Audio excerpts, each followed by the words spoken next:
전에 독립운동을 할 때 그 북한도에 지도 목사님도 계시고 나라를 사랑하는 사람들이 모여 있었는데 가끔은 친일파들이나 그 독립운동 단체를 모함하기 위해서 오는 사람, 간첩들이 있었어요. 그러나 어떤 청년이 찾아와서 독립단체에 들어가서 일하기를 바란다고 그렇게 고백을 하였습니다. 그래서 여러 가지를 묻는 가운데서 어떤 사람이 아무리 봐도 저놈은 간첩이 틀림없다. 그렇게 간첩으로 몰았습니다. 이게 누군가가 이렇게 간첩으로 몰면은 누가 아니라고 하는 말이 있기 전에는 끌려나가서 총살을 당해야 되는데 그곳에 지도 목사님이 지금 여기 찾아온 사람의 학생 때 젊을 때 지도했던 목사님이라는 사실을 알게 됐어요. 그래가지고 이 친구가 급하게 이야기했습니다. 여기 지도하시는 목사님이 내 학생 때 우리를 지도했던 목사님이라고 내 이름을 아실 거라고 그랬습니다. 그래서 목사님이 불려 나왔습니다. 만약에 그 목사님이 나는 저 사람 모른다 그러면 끌려나가서 총살을 당해야 되는 위험한 순간이 되었어요. 그런데 목사님이 걸어 나오자마자 참하군! 그러면서 뛰어나가서 껴안았어요. 문제는 다 해결되어 버리고 말았습니다. 그는 까딱 잘못했으면 죽을 뻔했습니다. 그런데 그 목사님이 그를 알아보고 반가이 맞이하는 순간 그는 모든 의심도 풀렸고 극적으로 생명을 구원한 이야기를 기억해야 합니다. 이름은 제가 창으로 만들었지만 정확한 이름은 아닙니다. 이해를 돕기 위해서 말씀을 드렸습니다. 여러분, 사람은 사람마다 이름이 없는 사람은 없습니다. 이름이 있어야 호적에 이름을 올릴 수 있습니다. 이름은 주어진 이름이 있어요. 그래서 비행기를 타는 사람은 기본 네임과 슈어 네임에서 지은 이름과 성을 합해서 그 사람의 이름을 적도록 되어 있지요. 이것은 사람이 호적에 오르거나 자고가는 자기 이름이 있는 것이죠. 주어진 이름이 있는 것입니다. 두 번째로 어떤 이름이 있느냐면은 종교적인 이름이 있습니다. 사람들이 예를 들면은 캐톨릭에서는 세례를 받으면 반드시 세례명을 줍니다. 성인들의 이름이나 성경에 나타나는 이름이나 그런 이름을 따서 성에 붙여서 이름을 주죠. 세례 받을 때 이름을 주는데 제 친구 가운데 초등학교 동창인데 도저히 교회 갈 것 같지 않은 시인 중에 시인입니다. 우리 중고등학교 교과서도 쓴 친구고 우리나라 소위 시 가운데서 동시 부분에서는 우리나라에서 최고로 할 만큼 등단한 최고의 문학가 중에 한 친구인데 단국대학에서 가르치기도 했고 이 친구가 나는 몰랐어요. 근데 캐톨릭에서 이름이 스테파노라는 이름을 받았습니다. 그래서 자기 이름이 스테파노라고. 그래서 저지간 이름이 바뀌어져서 제가 지금도 그 이름을 기억을 하고 있습니다. 간경화로 오래전에 세상을 떠났습니다. 어쨌든 이름은 종교적으로 세례를 받거나 종교에 속한 사람들이 이름을 짓는 경우가 있습니다. 그런데 아무도 모르는 이름이 하나 있습니다. 그것은 뭐냐면은 세상 사람 아무도 모르고 하나님만 알고 이름을 받은 자밖에 모르는 이름이 있습니다. 우리 요한계시록에 보게 되면 분명히 말씀하고 있습니다. 예수 그리스도를 믿고 요한계시록 2장에 나타난 그대로 끝까지 믿음을 잘 지킨 사람, 성리한 사람은 그 이름을 새 이름을 주시는데 hin도를 받을 것이고 그 hin도의 이름을 새겨줄 것인데 받은 사람과 하나님밖에는 모르는 이름이라고 기록되어 있습니다. 우리 천국 가면 다 그 이름을 받게 될 것입니다. 할렐루야. 그것을 새 이름이라고 합니다. 근데 사실은 우리 예수 믿는 사람들은 공동적인 이름이 하나 있습니다. 우리 요한복음 8장 44절 보면 우리는 아담 하와의 원죄로 말미암아 모두가 이름이 공통적인 이름은 마귀의 자식이라는 이름을 갖고 있습니다. 이것은 참 비극적인 이름입니다. 마귀 사탄이라고 하는 말은 이간하는 사람, 거짓말쟁이, 농간자, 하나님을 뛰어넘으려는 자, 교만한 자라는 뜻이죠. 이런 사기성을 가진 이름이 사단입니다. 하나님을 대항하는 자. 그런데 예수 그리스도를 끝까지 믿지 않고 예수 그리스도의 이름을 의지하지 않냐고 대적하는 사람은 이렇게 마귀의 자식이란 이름이 붙어 있습니다. 얼마나 비극적인 존재인지 알 수 없습니다. 그러나 요한복음 1장 12절에 보면은 영접하는 자, 예수 그리스도를 영접하는 자, 곧 그 이름을 믿는 자들에게는 하나님의 자녀가 되는 권세를 주셨다. 이게 하나님의 자녀라고 하는 공통적인 우리는 수식어를 갖고 있습니다. 호칭을 갖고 있습니다. 우리 옆 사람만 인사합시다. 그대는 하나님의 자녀입니다. 할렐루야. 그래서 예수 안에서는 촌수가 없다고 그럽니다. 할아버지도 손자도 모두가 자녀가 되니까 할아버지도 없고 세상에는 그래서 옛날 유교에서는 그렇게 말합니다. 예수 믿는 놈들 다 쌍놈들이라고. 할아버지도 하나님을 아버지라고 그러고 손자도 아버지라고 그러면 도대체 촌수가 어찌 되느냐고 오해를 하는 사람들이 있습니다. 그러나 그것은 예수 안에서 옛날 사람이나 지금 사람이나 연세가 많거나 적거나 누구를 막론하고 남는 여유를 막론하고 세계 속해 있는 모든 인류는 예수 그리스도 안에서 한 몸이고 한 지체가 되는 것이고 한 형제 자매가 되는 교회를 이루는 것이기 때문에 촌수를 초월하게 되는 것이고 민족을 초월하게 되는 것이고 국경을 초월하게 되는 것이고 이성을 초월하게 되는 것입니다. 할렐루야. 그래서 교회는 초월자들이 모인 공동체라, 사랑의 공동체라 그렇게 말할 수 있을 것입니다. 오늘 저는 이름에 대한 이야기를 하고 싶습니다. 우리 하나님도 이름이 있습니다. 우리 창세기 1장 2절에 하나님이 태초에 하나님의 천지를 창조하시니라 창세기 1장 1절부터 나타난 그 하나님은 우리 히브리 말로 엘로힘 브리스트 바라 엘롬 에트 하사메임 에트 하레츠 우리 창세기 1장 1절에 히브리 말로 그렇게 되어 있습니다. 태초에 하나님이 천지를 창조하시니라. 여기 엘로힘이라는 말은 무슨 말이냐면은 삼위일체 하나님이라는 뜻입니다. 성부, 성자, 성령, 삼위일체 하나님 영광을 받으실 창조주 하나님을 가르칠 때 거기 엘로힘이라는 말을 씁니다. 엘로히에서 다니엘서 3장 34절 이하에 보게 되면 이것은 높으신 하나님, 존귀하신 하나님 이런 뜻으로 사용되질 때 엘이라는 단어를 씁니다. 창세기 17장 1절 보게 되면은 하나님이 아브라함에게 나타나서 엘 샤다이 나는 전능하신 하나님이다. 그런데 엘자를 붙여서 전능하신 하나님의 이름을 엘 샤다이 이렇게 표현하기도 합니다. 그런데 쭉 넘어가게 되면 여호와라는 이름도 하나님의 이름이 됩니다. 우리 출애굽기 3장 15절 보게 되면 하나님께서 모세에게 나타나서 말씀합니다. 도대체 하나님 누구십니까? 이스라엘 백성들이나 저 바로왕이 내게 당신이 믿는 하나님, 당신이 믿는 신은 누구냐 물으면 제가 어떻게 이야기해야 됩니까? 그때 하나님께서 자신을 소개할 때 이렇게 부릅니다. 나는 야훼다, 여호와다. 다시 말씀드리면 여호와라고 하는 말은 그것은 쉽게 말씀드릴 수 없는 자존자.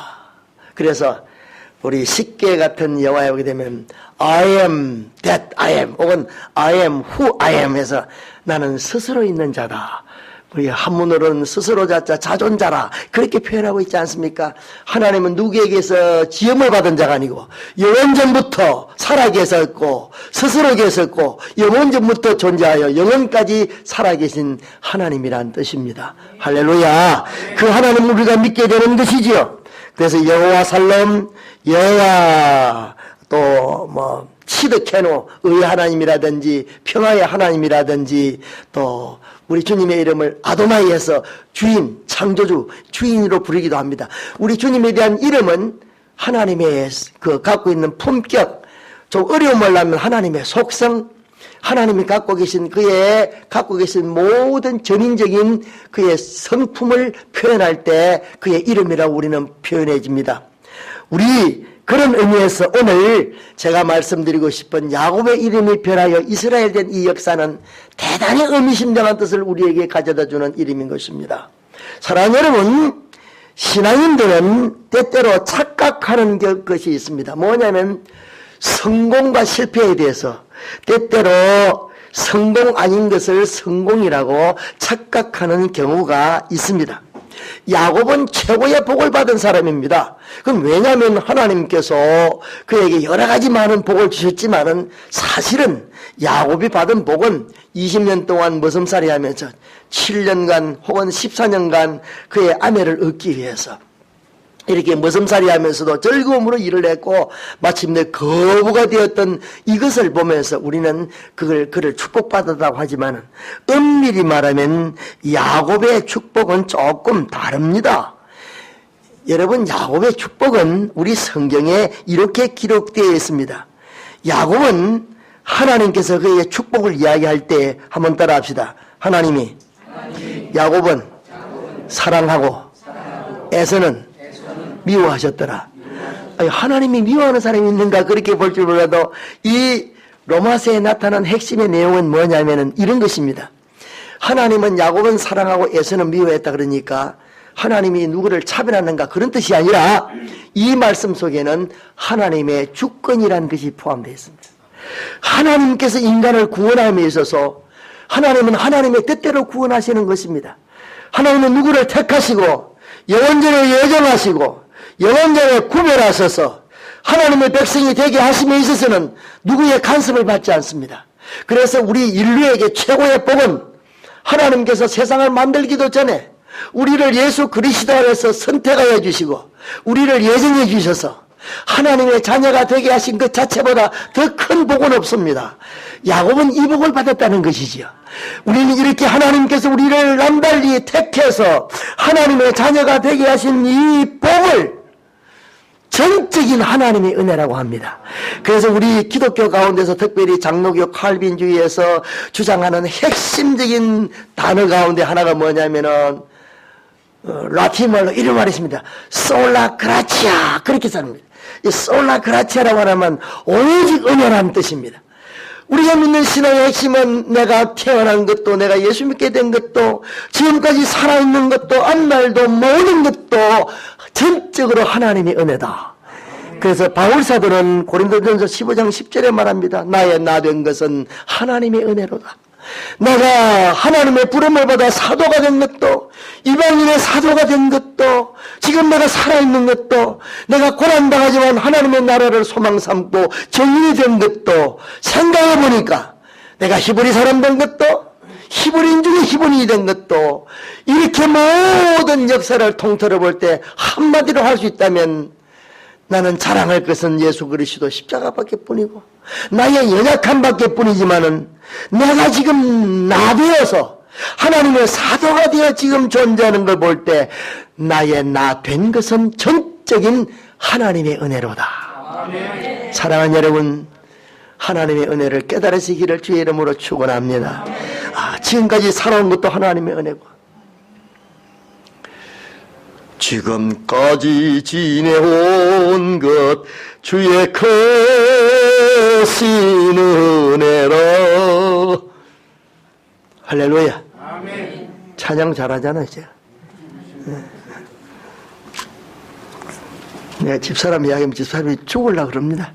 제발 내 이야기 하지 말라. 집사람은 음성은 좋고 차랑차랑 다 좋은데 목이 조금 좀 이상할 때가 있어요. 그러니까 근데 찬양은 썩 잘하지는 못하는데 근데 보통 사람보다는 잘합니다. 오해하지 마세요. 저보다는 못한다고 말이죠. 근데 우리 집에 손자가 하나 와 있는데요. 지금 1년을 지금 찬송 부르는데 식사 찬송 부르는데 음정이 안 맞습니다. 정말 이상합니다. 뿌리를 찾아가면서 제가 하하 여보 죄송하지만 왜 그걸 당신을 닮았는지 모르겠다고 그런 얘기 하는데 아마 그쪽 외가 쪽에 뭐 좀 찬양을 못하는 노래를 못하는 사람이 있는지 그런데 놀랍게도 미술을 잘합니다. 뛰어납니다. 하여튼 상상지도 못하게 뭐 이런 아주 어려운 난해한 그런 그림들 보고 그린 데는 천부적입니다. 너무 잘하는데 사실은 집사람이 또 예술 그리는 데는 저보다 뛰어나거든요. 그래서 걔가 찬양 쪽은 좀 할머니 닮았고, 그리는 것도 할머니 닮아지 않았나. 장점도 있고 단점도 있더라고 말이죠. 이 모든 것이 하나님의 은혜입니다. 할렐루야. 하나님의 은혜더라. 여러분, 야곱은 자녀가 12명입니다. 20년 만에 거부가 되었습니다. 물질의 복을 받았습니다. 하나님이 일마다 때마다 같이 하셨습니다. 그녀가 귀향하는 길에 창세기 32장을 보게 되면 하나님의 군대가 나타나서 그를 에워싸서 해함과 사함을 당치 않도록 여호와의 군대가 그를 지켜 보호하는 역사까지 있었습니다. 하나님은 처음부터 끝까지 약속을 지켜주셨습니다. 창세기 28장 보면 내가 너를 떠나지 않겠다. 내가 돌아오기까지 너를 보호하고 인도하여 주겠다. 너와 함께하여 주겠다는 약속을 끝까지 지키는 모습을 볼 수 있습니다. 그런데요, 이게 다가 아닙니다. 이 축복은 하루아침에 무산될 수 있는 가능성을 갖고 있었습니다. 왜냐? 야곱에게 아직도 남아있는 아킬레스건, 가장 취약점이 되는 부분이 있었단 말이죠. 그게 뭐냐면은 형님과의 관계에서 풀지 못한 취약점을 하나 갖고 있었습니다. 어쩌면 아버지를 속이고 형의 장자권을 팥죽한 그릇에 뺏어버린 약삭발랐습니다. 그래서 야곱의 이름은 여러 가지 뜻이 있습니다. 뭐 야곱의 이름 많은 뜻이 있지만 그 이름 가운데서 대치자, 실제로 말하면 거짓말하는 사기꾼이라는 뜻입니다. 형의 복을 뺏어갔다는 그런 뜻이지요. 이름이 썩 좋은 이름은 아닙니다, 사실은. 근데 그 야곱의 이름을 갖고 그는 살았습니다.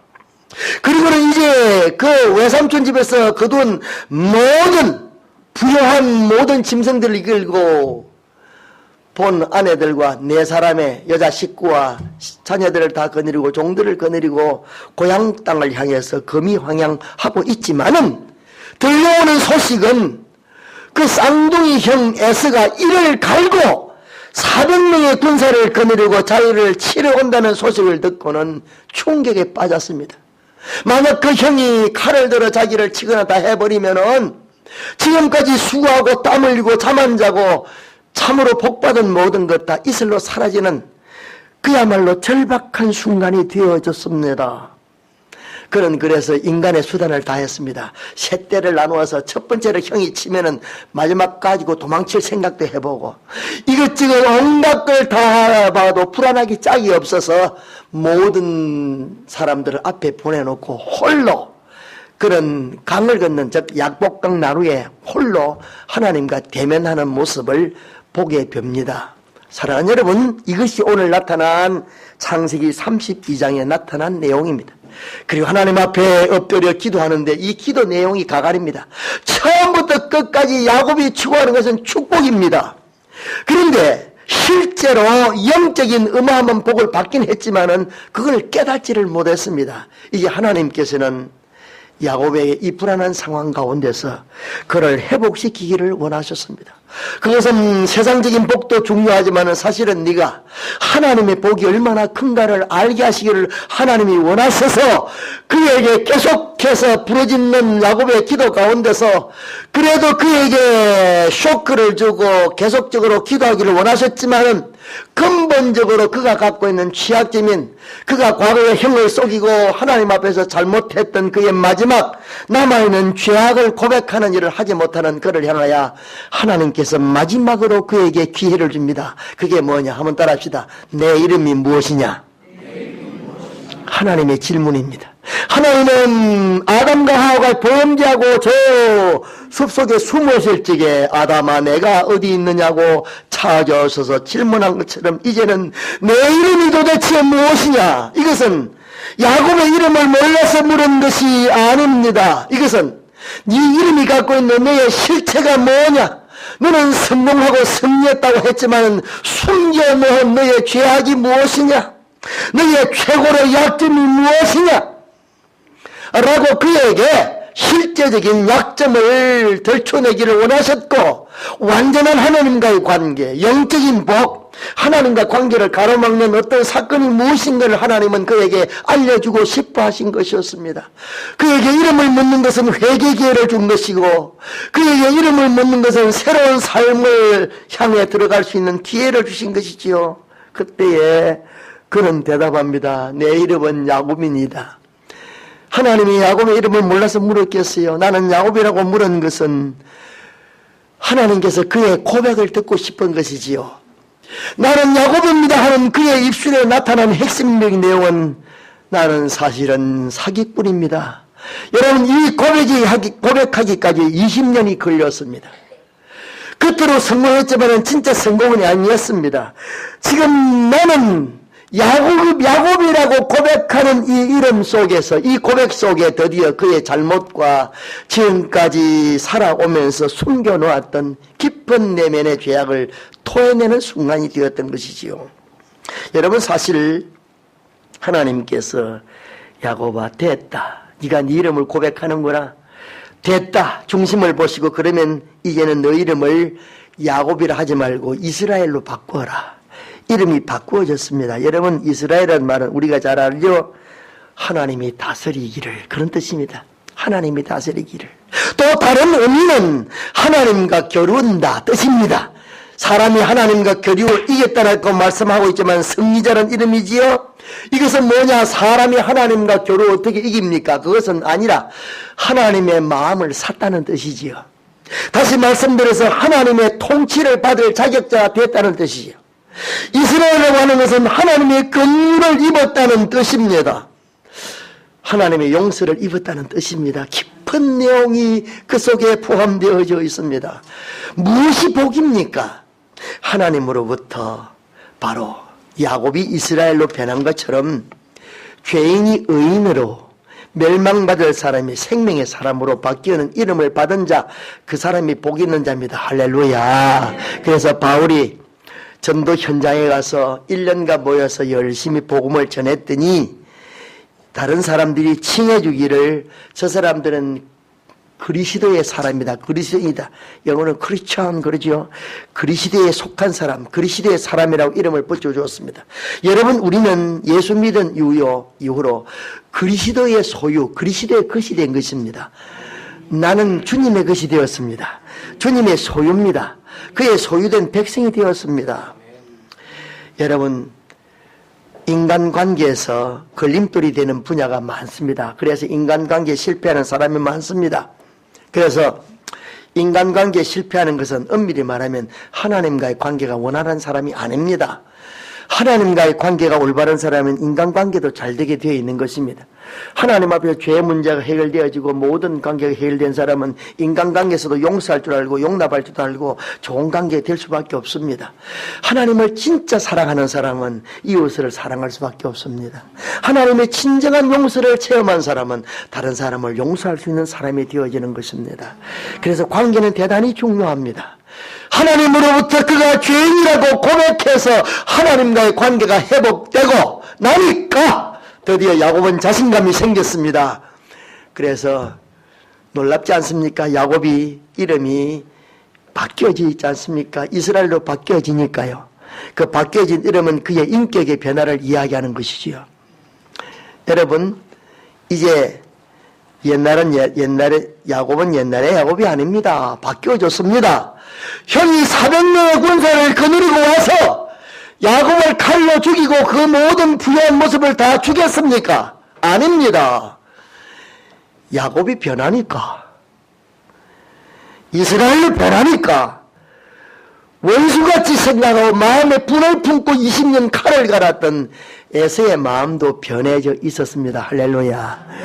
여러분, 내가 변해야 상대방이 변합니다. 남이 변하기를 바라기보다는 내가 변하면 나와 관계된 사람이 변하게 되어 있습니다. 내가 먼저 변해야 합니다. 내가 변하지 않고 다른 사람에게 변화를 요구할 수 없습니다.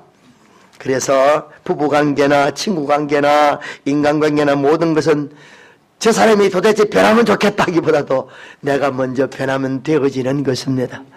요사이 고난당하는 내 친구 한 사람 목사님이 있는데 상당히 많이 어려워해요. 그래서 그의 가족이 변하기를 바라고 딸이 변하기를 바라고 만나면 오랜 세월 동안 도대체 변화해주면 좋겠다 그래서 제가 친구이기 때문에 결정적인 단서를 하나 이야기했습니다. 이 모든 것의 잘못은 당신이니까 당신이 진짜 변하면 상대방도 변한다는 사실을 이야기해서 이제 당신이 용서를 받기보다는 용서를 먼저 빌으라 그랬습니다. 편지가 오기를 내가 내려놓고 내가 먼저 용서를 잘못했다가 고백했더니 화해가 되었다고 하는 고백을 제가 들었습니다. 할렐루야. 수십 년 동안 가슴에 묻어있던 같은 응어리가 풀리는 순간이었습니다. 사랑하는 여러분, 로마서 12장 1절로 2절, 너희는 이 세대를 본받지 말고 변화를 받아 하나님의 선하시고 기뻐하시고 온전한 뜻이 무엇인지 분별하도록 하라. 변하지 아니하면은 이 세대를 본받지 않을 수 없고, 우리가 변화를 받지 않으면 하나님의 기쁘신 뜻을 헤아릴 수 없고, 하나님이 기뻐하시는 산재물 될 수가 없고, 우리가 변하지 않으면 이 세상을 이길 수가 없고 나를 이길 수 없습니다. 하나님의 성령의 역사와 하나님의 말씀의 역사와 하나님께 정말 엎드려 내 실체를 고백하고 내려놓는 기도 없이 변화받을 사람은 아무도 없습니다. 여러분, 우리의 인격과 우리 인생의 본질을 이야기하는 여러분의 이름이 아브람, 큰아버지가 아브라함으로 만연의 아버지, 예수 이름 의지하여서 이름이 바뀌어서 교회 이름이 된 것처럼, 사례가 변하여 사라 만연의 어머니가 된 것처럼, 이제 여러분 이름은 우리 주 예수께서 태어나실 적에 하나님께서 그 이름을 이제는 마태복음 1장 21절에 아들을 낳으리니 이름을 예수라 하라. 이는 그가 자기 백성을 저희 죄에서 구원할 자입니다.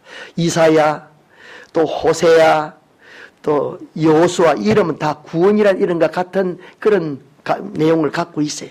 구원자, 인류를 구원하실 예수 그리스도, 예수님은 바로 구원자란 유일한 이름을 가진 인류의 구세주인 것입니다. 할렐루야. 우리는 예수 이름으로 날마다 죄악을 이기고, 예수 이름으로 죄사함을 받고, 예수 이름으로 귀신을 쫓아내고, 예수 이름으로 전도하고, 그래서 예수 그리스도 이름으로 날마다 승리하고, 그 이름으로 하나님의 자녀가 되고, 예수 이름을 믿는 믿음의 사람으로 말미암아 우리는 또다시 하나님께서 영원히 지어주시는 새 이름, 계시록 2장 17절에 나타난 이기는 자에게 힘도를 받고 그 이름 위에 새겨진 새 이름을 받는 축복의 사람들, 우리는 모두가 이렇게 예수 이름 믿고 우리 주님께서 주신 새 이름을 갖고 당당하게 하늘나라 호적의 이름을 올려서 그 이름으로 승리하시고, 날마다 이 새 이름으로 하나님의 나라를 이루어 나가는 데 쓰임받는 저와 여러분 다 되시고, 이제는 마귀의 종에서, 사탄의 자식에서 하나님의 자녀로, 우리는 그리스도의 사람으로 이름이 바뀌어졌으니까 영원한 새 이름을 갖고 승리하는 저와 여러분 다 되시기를 예수님의 이름으로 축원합니다. 기도하겠습니다. 자비하신 하나님, 예수님의 이름으로 우리는 새 이름을 얻게 되어졌고, 하늘나라의 영원한 생명책의 이름이 등재된 그 이름을 갖게 된 것을 생각할 때 진심으로 감사드리옵나이다. 하나님이 주신 생명의 이름대로 살아가는 저희가 되게 하여 주시옵소서. 예수님 이름으로 기도드리옵나이다. 아멘.